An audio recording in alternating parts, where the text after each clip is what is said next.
You want me to tell you a history teacher I had? Sure. And he did his dissertation for a master's at UT on history. You can put this in because Paul Counts was an A1 history teacher, and he took us on field trips with a science class. We had a class in geology. When I was Bennett, we had a semester. I had a wonderful teacher, Mr. Elliott from Kentucky. You know, Kentucky's the land of the caves, they say. That's actually where I was born. Those two gentlemen would take their classes on Saturday. They took us on 3 different Saturdays in one semester on field trips. We had field trips back then. Now, one of them, we went over to Carter's Valley where the old blockhouse stood, and it burned after we were there in I was there in 38, I guess. I was a sophomore when I took geology. I graduated in 40. We climbed the end of Cleats Mountain over there in where the gap, Moxcomb Gap. If you took a class up over those big boulders, look over it this winter. Some child would get killed now. And then we went up Carter's Valley and saw the blockhouse. It's burned after that. It burned around, seems like it burned around 1950. I can't be sure. They have a marker. The state of Virginia has a marker there. Another Saturday, we went through a cave down at the North Fork River up Big Elm Road. Can you imagine taking a bunch of children in a cave? I wouldn't do it. Sure you have before.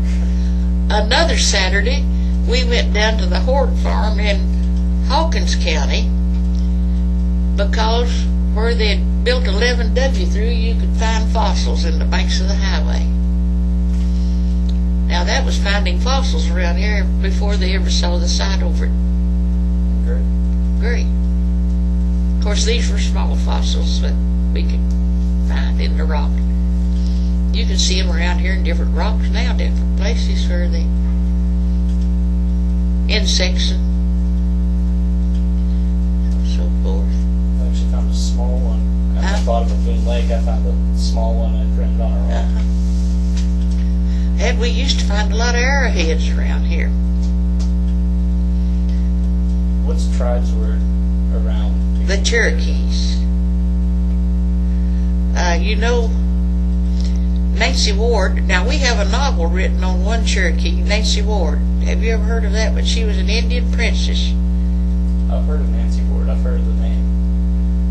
And one or two of the Indian chiefs back in the 1700s went to London. That's why they were the British treated them royally to have trading rights. You see, they had to compete closer to out in the Mississippi, Southwest Territory, and sort of on up to Indiana for trade with the Indians.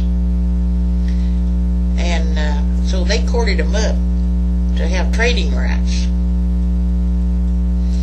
And of course, the man that put Daniel Boone to work William Henderson was head of an English trading company. He dickered with them, bought the state of Kentucky from the Indians.